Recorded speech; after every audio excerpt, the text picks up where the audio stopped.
Hello, good morning. Ah, Good morning mga paps. Samahan niyo po ako sa biyahe ko ngayon papuntang Marikina. Huwebes ngayon, January 15, 2026. So tara, let's go.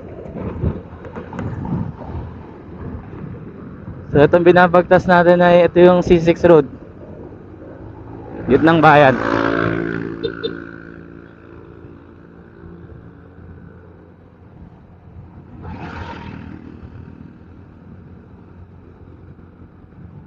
So ayan, may bagyo daw sabi pero paparating pa lang daw ng Manila. So kaya medyo maulap. So yun, sana wag umulan.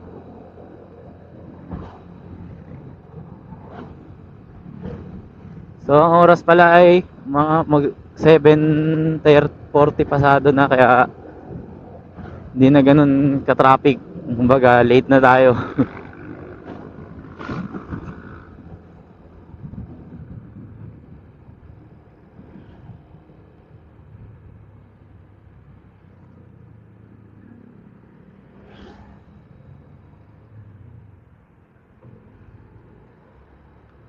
So ito na po yung C6 Road.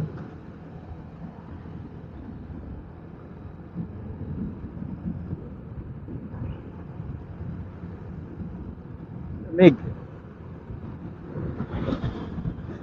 dahan-dahan lang kayo dito dahil maraming aso dito.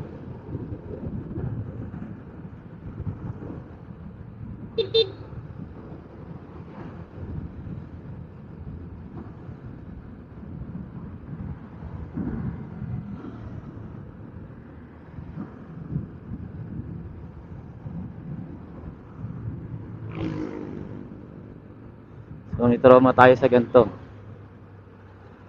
Okay.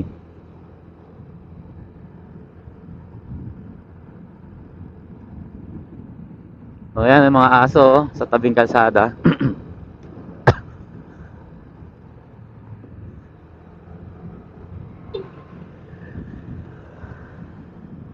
So dire-diretso lang.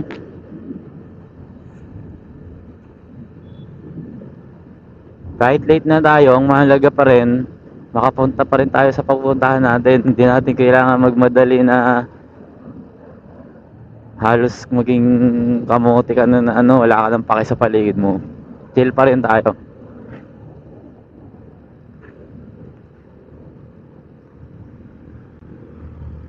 Napuwet tayo kagabi, kaka-edit. Ay, ako.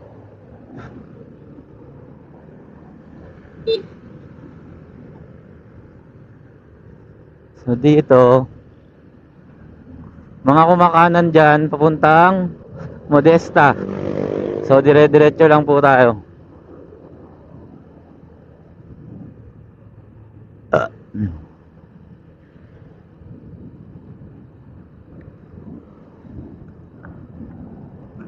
Mick.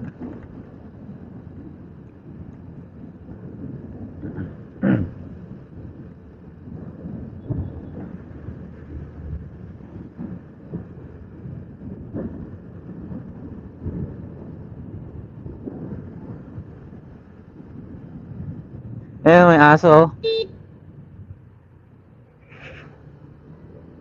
Pag nasalpok yan, patay pa yung rider or sugat.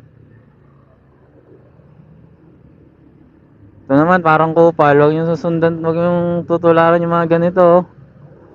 Nasa gilid di sasakupin. So ito na po yung tagos ng C6 Road pa rin to. Pero ang makakandaan dito sa part na to is naka-espalto na siya. Kung titignan nyo, sarap mag-drive dito kasi bankingan to ng mga taga San Mateo. Pag dinire-diretso nyo to, ang labas ninyo nyan, Batasan Road, Quezon City, papuntang Commonwealth.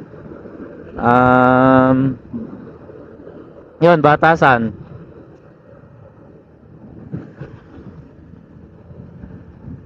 Mamadali yung kotse sa likod, parang kupal. Ano ka magmamadali dyan? One way yan. So pag clear, pwede tayong overtake pero tansya-tansya lang. So yan, may ginagawa po kasi sa kabilang side, kaya anong nangyari, salubungan muna ngayon. Oh, lamig.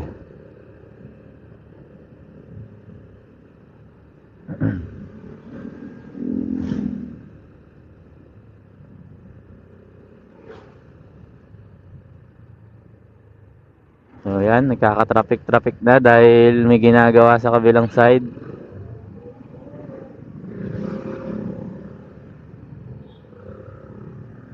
Magaganda lang is motor tayo. Pwede tayong sumingit ano mang oras. 'Di ba?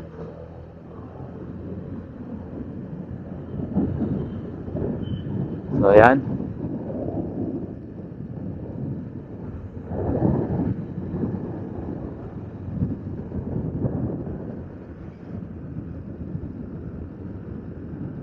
So tuloy-tuloy pa din. Ayan naman yung 4 wheel sa likod natin, oh. Nakala mo naman natatae. Yan.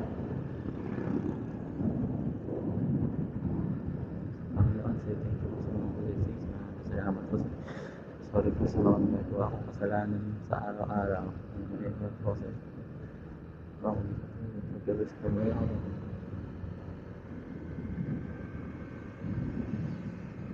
So yun, kakaliwa na po tayo dito sa daang bakal na tinatawag dito sa amin. Kasi pag dumiretso po tayo is mas maiipit po tayo sa stoplight. So ang purpose po kaya tayo nag-CC6 road para makaiwas sa stoplight. So yun, tuloy-tuloy lang tayo. Dito, masikip dito sa daang bakal. So kapag may mga nakaparking dyan sa gilid, wala, hantayan dito. Kaya sana po kung mga taga dito, wag na lang po kayo sana mag-park lalo pag umaga kasi napeperwisyo yung mga motorista tsaka mga dumadaan ditong sasakyan.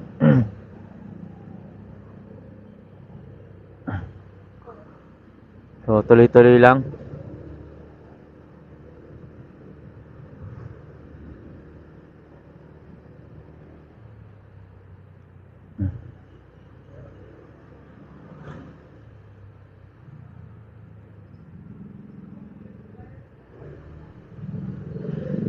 So ayan na, nagkasingitan na sila.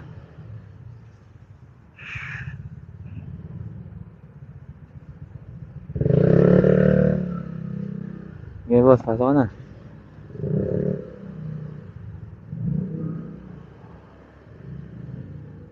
Tsaka gumalaw.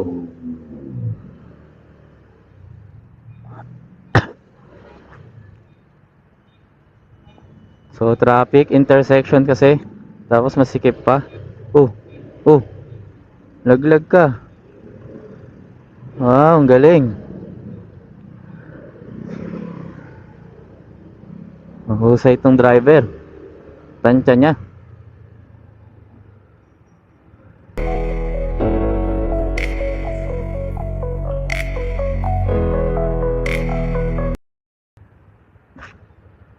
So ito pong babagtasin natin na to, itong diretsyong to, papunta po, ipabalik po ito ng main road sa Banaba. Ang tawagin po ay Doña Pepeng, JP Rizal yan. Pabalik na po ito doon kasi wala na pong shortcut dito.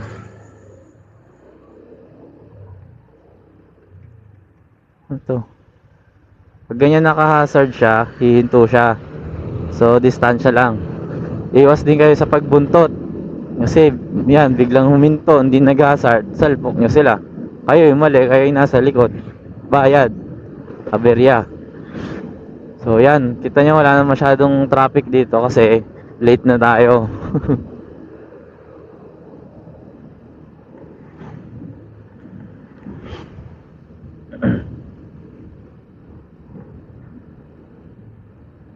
So dito, ito na yung highway ng JP Rizal. Kakaliwa na po tayo dito kasi pupunta tayo ng Marikina.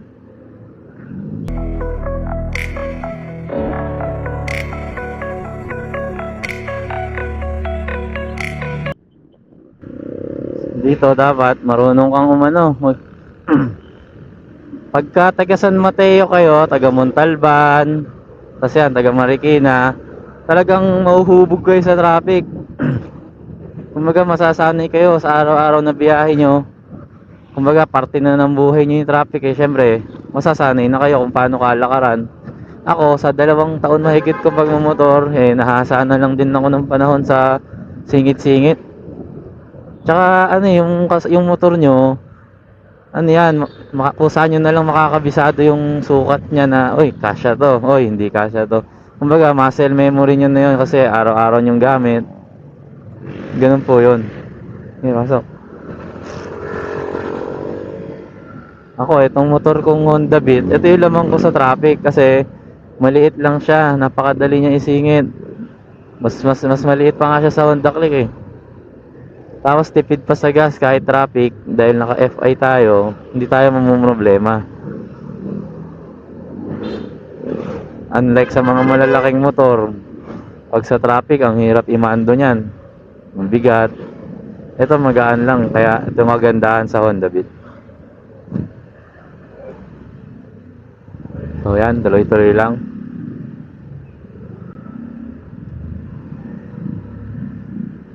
Dito kasi sa amin, parang di naman sa ano, pero nakalakihan na, nakasanayan na ng lahat ng motorista dito na magka-counterflow pag rush hour tapos papasok kayo kasi itong lugar namin, masikip lang yung kalsada. So, pag ikaw sasabay ka sa mga four wheel na yan, ba't ka pa nagmotor, di ba? Yun nga yung purpose mo eh, kaya kung nakakasingit ka. So dito, hindi ko naman sinasabing legal yung pagsingit, pag ano namin sa yellow lane. Pero, kumbaga, nakasanayan na din eh. Kahit nga yung LGU, alam nila eh. Lalo na rush hour naman, kumbaga, siguro, pag mga hindi na rush hour, mga alas 9, alas 10, siguro bawal na. Kasi, hindi na makatarungan ba't dadaan ka pa sa gitna eh. Wala naman kayong ano, rush hour. Pero pag ganun mga alas 8, alas 7, o kaya gabi, pauwi, pwede naman, nakasanayan naman na. Ano naman, bossing? Ano ka naman? May motor sa likod mo.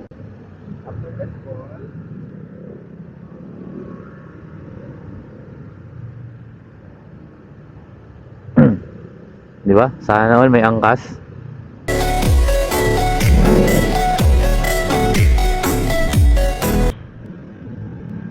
Oops, mali yun, no? Muntik na yun. Muntik na yun masagi. Ito naman kasi hindi marunong magbigay. Hukal eh.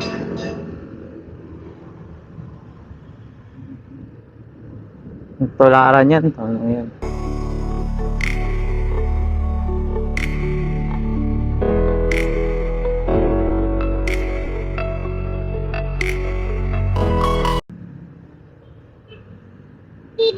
Ano mo? Hindi marunong magbigay.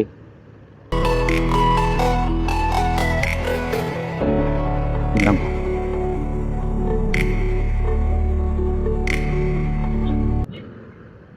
So yan, dito may Petron. Pwede kayong magpagas dyan. So ito, per lane na pala ito sa mga nagtatanong. Per lane.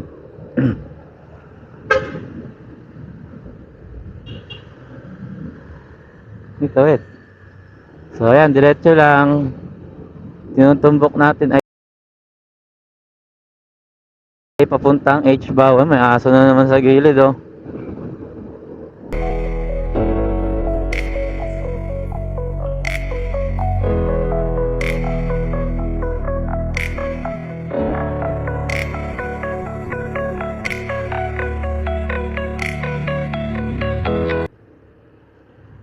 Pag gantong clear naman, pwede naman kayong overtake. Pero balik agad sa linya.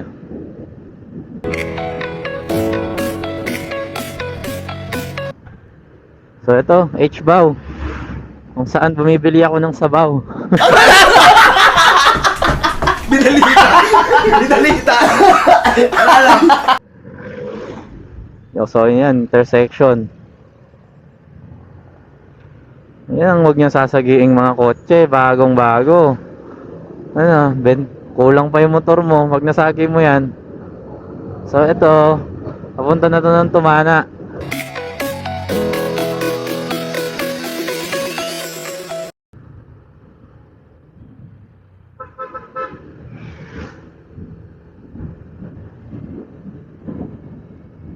So yun, mali yung ginawa ko doon. Huminto yung nasa harap ko, dapat huminto din ako doon, pero late na kasi tayo.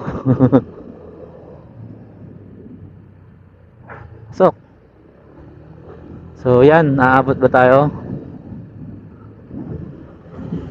Oh, abot.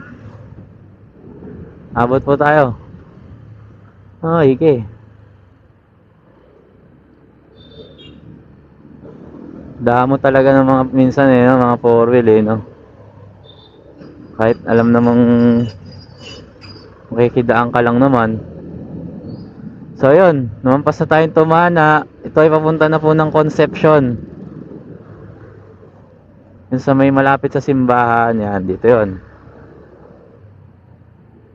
Kaso sa kabila. Oh, yun, pwede tayong di kumana, no?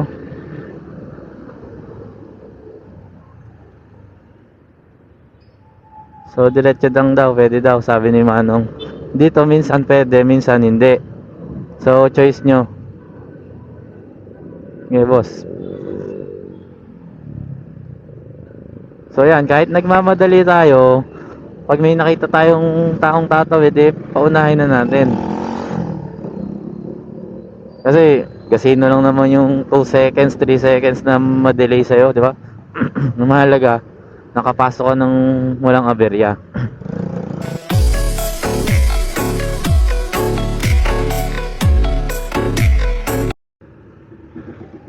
So yan, tuloy-tuloy pa rin tayo.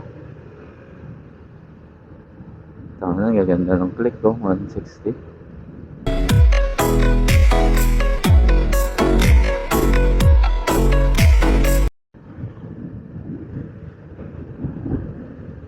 Dito sa likod natin.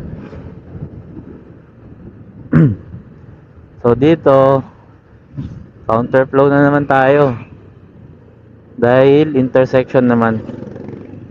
Okay lang yan. To, di talaga magbigay mga four wheel, no?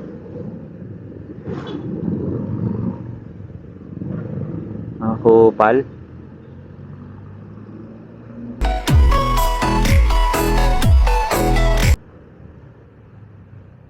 So yan.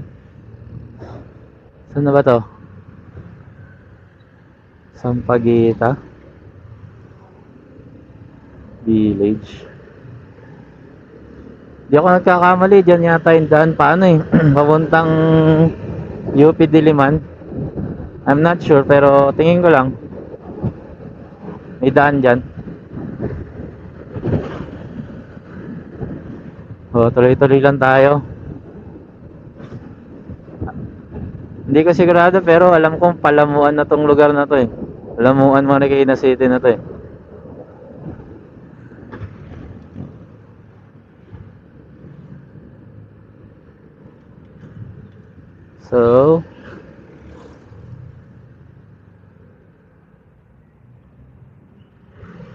So yun, traffic din to, no? Kaka-traffic na po. Ay, tutukan ko to si Kuya.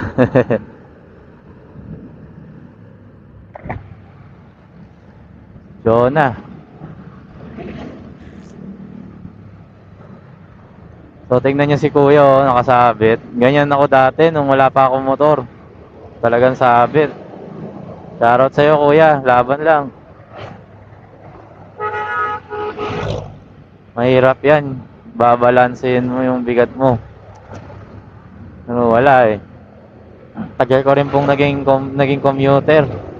Since 2018, nagkamotor ako 2022, 2023. So 5 taon din akong commuter, guys, bago ako nagkaroon ng sariling motor.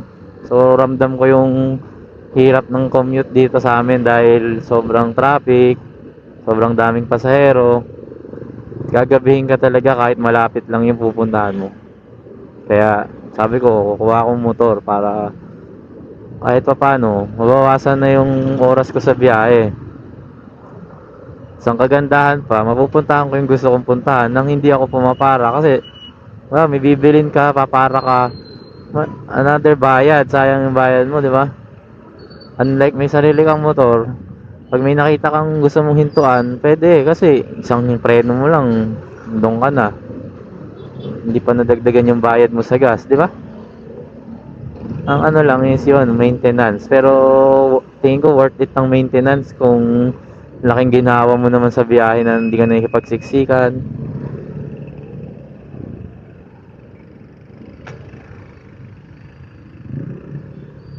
So dito, yan, distance, tamang distance lang kasi isipin mo lahat ng nasa paligid mo kamote, consider mo as kamote. Para ano, kumbaga, huwag kang magiging kampante na safe to kasi isipin mo kamote to, kaya di-distansya ka dito sa mga to. Ganoon.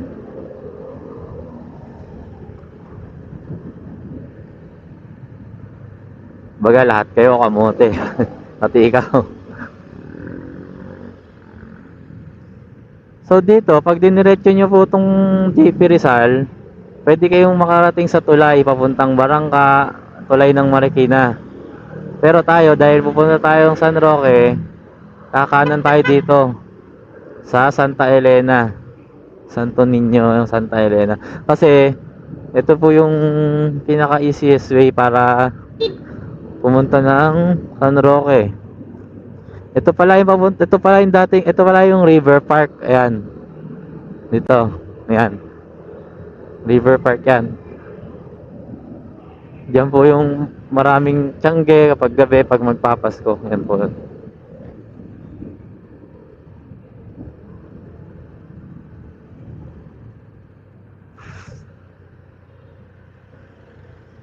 Ayan po yung Marikina River.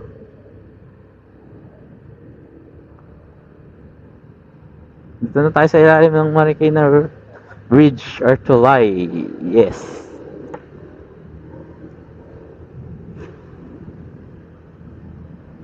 O yan, babalik na tayo ng JP Rizal. Ito yung papunta na to ng San Roque. So one way din to, kaya kung di nyo kabisado, mag-Google map po kayo. Dahil pong one way dito. So yun, baka dito ko na po tapusin ang aking vlog. Maraming salamat po sa mga nood. Yun, shoutout po sa inyo. Sana pa-subscribe naman po ng channel ko and pa-like ng mga videos para mag-upload pa ako ng maraming gantong content na motovlog. So yun, thank you po sa inyo mga paps. God bless. Bye-bye.